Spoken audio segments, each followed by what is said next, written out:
fight something, bro. Come on, bro. Come on, bro. I want to fight something. Yes, he did. I'm glad I got witnesses. You don't remember the catch and shoot. Get that. Get that. Why you got me in the corner? Fuck out of here. I'm gonna get you. Yeah, now we good. I ain't going for none of them things. Yeah. Oh! Boy, that boy still got it. Come on. Come on, bro. No, you too strong for that. Watch that. Do it again. Do it again. Do it again. Do it again. Bing, bing, bing. Forget the subtle whispers of fate. Destiny is roaring directly into our faces. When Shakur Stevenson speaks, he isn't just talking, he is issuing an undeniable declaration. This is a fighter with vision so pinpoint, he sees only one outcome, ultimate, undisputed victory. When I was a kid coming up, Drake was the person I wanted to be like. He was the last person to win the Olympic gold medal, so for me, it was like I wanted to be the next person to win the Olympic gold medal, and I kind of watched all of his tapes. I studied him like every day faithfully, and he played a tremendous part on my style of boxing. Now, it's always been a lot of talk. I always be talking a lot of like smack to Drake just because I always watched him. Like I always been looking up to him forever. So now it's like I just want him to get in the ring and like teach me a few things. I'm not like trying to go crazy, but I just want to be able to say I got in the ring with Andre Ward. This camp feels electric, but in a focused, almost surgical way. He's moving to 140 pounds without any fuss or forced weight gain, just a quiet confidence that his honed skills will dominate. I just know it's my time. All I see is the destination that I'm trying to get to. I think I'm the smartest fighter on the planet Earth. I don't just beat guys. I'm the type of fighter that dominates people. I'm gonna beat the shit out of you. You better be ready, boy. We are in Las Vegas, Nevada. We at the UFC boxing gym. January 31st, I'm fighting Teofimo Lopez. I'm moving up to 140 pounds, super lightweight. The process ain't nothing new. I'm not trying to put on all that muscle and all that extra shit they keep talking about. Skills pay the bills, and that's what's gonna show up on fight night. He's been in deep reflection, not shying away from the ghosts of Ruben Villa and the tough moments with De Los Santos. Those past challenges almost allowed doubt to take hold, but instead, they sharpened his resolve, forging the steel of his current mindset. Shakur now speaks with an intensity that promises to confront Zapita head-on, right in the heart of the ring, far from any retreat. His ambition isn't merely victory, it's absolute control, a complete dismantling of his opponent. This shift is a chilling prospect for anyone daring to stand opposite him. We're looking forward to this here fight with Teofimo. I know we can guarantee you for sure, 100% he's gonna be ready. This camp feel way different from previous camps. Being away from my daughter, being away from my future wife, that's the most challenging thing. You gotta keep your eyes on the prize. This is sharpest I think I've done been for a fight. My diet, I let the nutritionists and all them kind of people take care of that. I just show up and eat whatever they give me. So I pay attention to what makes me feel good, and I just stay on that. Turn them out of there. Walk them out, walk them out. I put a lot of great people around me, challenge me and push me and take me to the next level, and I think that's what keeps me at my sharpest. Terrence Crawford, that's my big brother. I love him to death. I feel like if he wasn't in my career and in my life, it'd have been very difficult getting to the level that I got to. And he kind of told me is take every guy serious. Seeing him and seeing how he prepared for guys who I know that's not on his level, it kind of turned me up to make sure that I do the same. He acknowledged his rival with genuine respect, praising his blistering speed, formidable power, and sharp ring intelligence. Yet, a palpable tension filled the air when a certain sparring clip was brought up, dismissed as misleading footage. But only he truly knows the brutal reality of those rounds. You look out, you 4 kings, but you're in my way. So I gotta move you out my way. This guy is the best, and we're here to face the best. And that's just what it is. Tio's that guy. Like, I admire his style. I done said this before. I think he's a hell of a boxer. He's fast, he's strong. He got boxing IQ, you know how to outbox people. We sparred before. We did 3 rounds, and Tio posted a video that is very misleading. Then came the statement that cut through the noise. His opponent craves an all-out war, a choice Shakur perceives as a fatal misstep. With the formidable guidance of his big brother mentor, this training camp transcends mere preparation. It's a precise calibration, a forging of destiny for a moment that promises to echo through history. It was the first round, so we warming up. Ain't nobody really land nothing. Like, he know deep down inside, he remembered how the sparring went. He said stop recording. Come on, dog. Well, he's gonna want to make this a firefight, but I think that's gonna be his downfall. Being that I know that I'm getting in the ring with the truth, I want to elevate my game and make sure that I'm better than him. I want to be better than him in every area on fight night, and that's what we're gonna do. While one fighter speaks of fate and fine-tuning, the other emerges like a sudden, unforeseen storm. His playful jabs, labeling his adversary a roadrunner, to his own coyote, radiates signature energy. Yet, beneath the surface of his bravado, the intense gravity of his training camp resonates unmistakably. Yo, we're about to do some light work with Teofimo Lopez, 10-time world champion. Yo, what it is, baby, box off, and it's a takeover times that by 2, because we are 2-time world champion in 2 different weight divisions. We here at the House of Champions. We breed them, we make them, and you know what? We take the belts and we take them. Let's get it, baby. Teofimo in the flesh. Ah, let's go.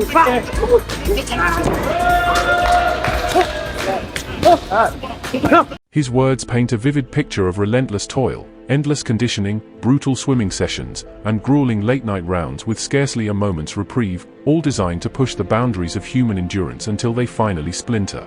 Then, his father, a force of pure adrenaline, interjects, proclaiming that his son, a prodigy who bested seasoned professionals years ago, was born for this destiny.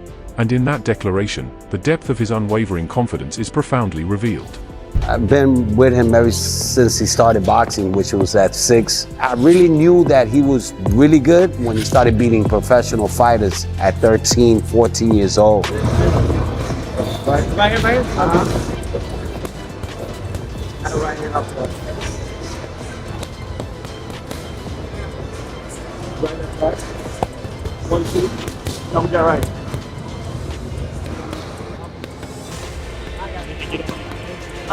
This fighter persistently casts himself as an outsider, battling against the sport's favored contenders. The weight of past challenges, including a significant, lingering shadow from a defining contest, along with personal struggles and political skirmishes, clearly fuels his intense drive. This isn't mere bravado, it's a profound declaration that an upcoming date marks his moment of undeniable triumph.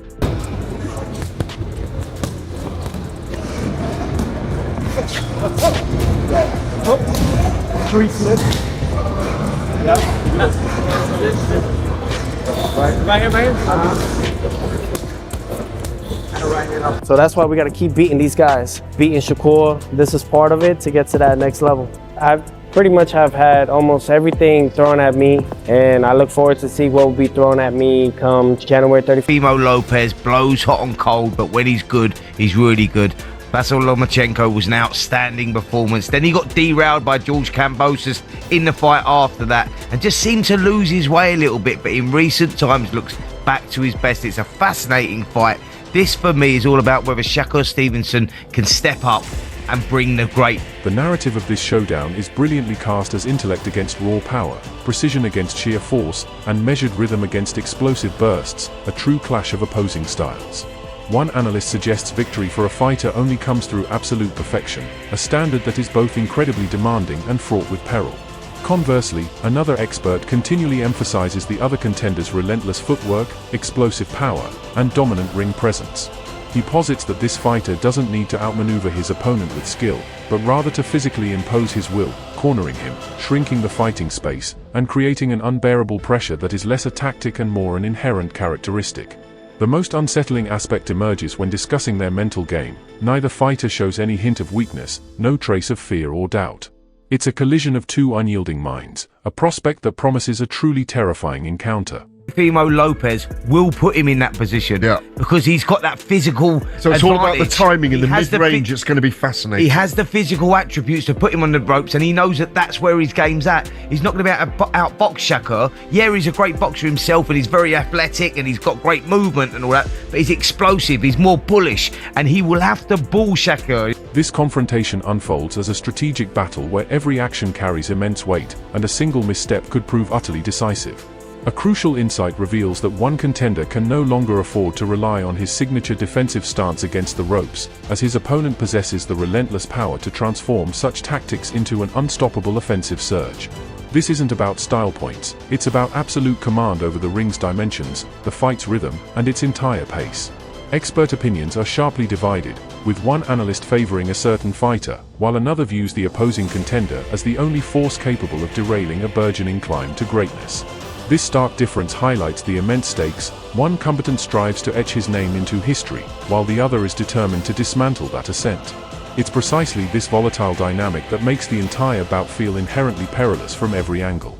Vasyl Lomachenko is a faster but very fluid type of fighter in the mold of Shakur, he's a very loose-limbed, very relaxed fighter who can be offensive and defensive.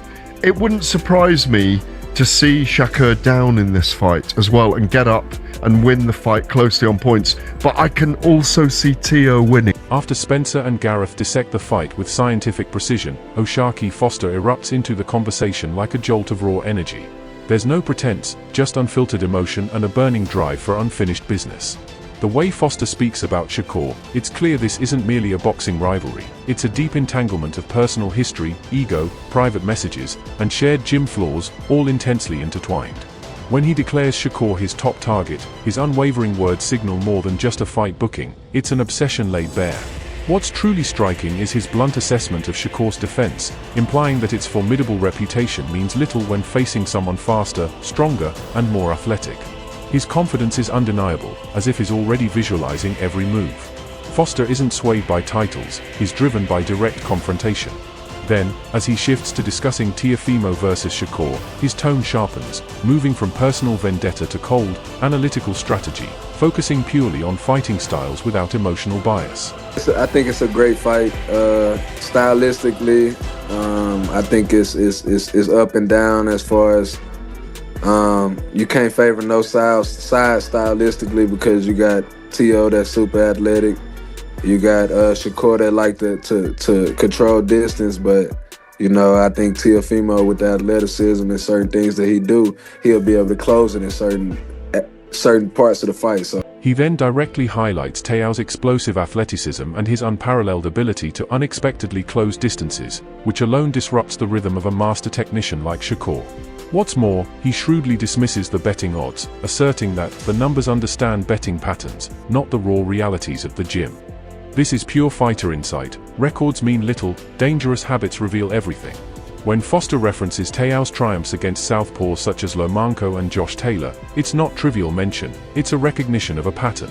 He's declaring that Teo doesn't just fight styles, he dissects and conquers them. Yet, he leaves the outcome open, suggesting it could be a strategic chess match or a chaotic brawl if Teo forces the risk. That word, forces, is crucial, because Shakur avoids chaos, chaos must be imposed upon him. Foster's entire message boils down to this: Shakur is elite, Teo is dangerous. And when elite power meets dangerous intent, the ring disregards narratives. It cares only for relentless pressure, impeccable timing, and who mentally falters first. This isn't hype, it's the unvarnished reality of the fight game.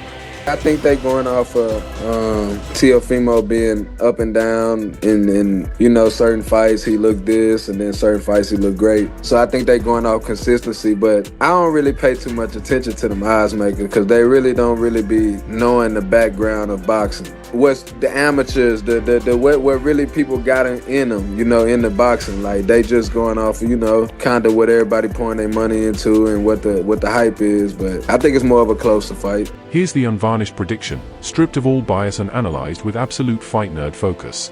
If this bout unfolds as a purely technical chess match, Shakur will likely claim victory by decision, leveraging his masterful distance control, impeccable timing, and ability to craft rounds that appear pristine to the judges, especially if he consistently forces Teo to react rather than initiate. However, fights aren't decided on paper. Teofimo embodies the unpredictable element that no simulation can truly capture. He doesn't adhere to predictable patterns. Instead, he fights in surges of raw emotion, executing sudden shifts and exploiting explosive windows where a single round can dramatically alter the entire narrative. If Teo truly commits to bodywork, aggressively controls the space, and maintains his mental fortitude even when Shakur seems to vanish before him, this contest becomes incredibly tight. I envision moments where Teo explodes, appearing unstoppable, juxtaposed with stretches where Shakur moves with surgical precision, seemingly untouchable. My gut leans towards Shakur securing a close decision, but with significant portions that could easily be swayed in Teo's favor, igniting heated debates online. This feels destined to be one of those clashes where the scorecard spark discussions that echo long after the final bell. I would say the athleticism mostly. And it seems like he do pretty good against southpaws. I mean, Lomachenko and Josh Taylor, that's two different styles, two different sizes, and he made it look kind of easy with both of them. So we'll just have to see, man. I think it's gonna be a interesting stylistic matchup because we don't know what we're gonna get. It could be a boring 12-round fight, or it could heat up to where Teofimo make him take chances. So we'll see. This is the ultimate narrative, one fighter ascending towards pound-for-pound supremacy, the other aiming to disrupt that journey and claim his throne as the king of chaos. It's a collision of styles, minds, legacies, and immense pressure, a battle between youth and ego, intellect and raw force, order and disruption. Every element is present for this fight to become either a technical masterpiece or a controversial war demanding an immediate rematch. Share your thoughts in the comments below. Let's truly dissect this one. Make sure you like, subscribe to Fighters Arena Pro, and share this video with every real fight fan out there. Much love from Fighters Arena Pro.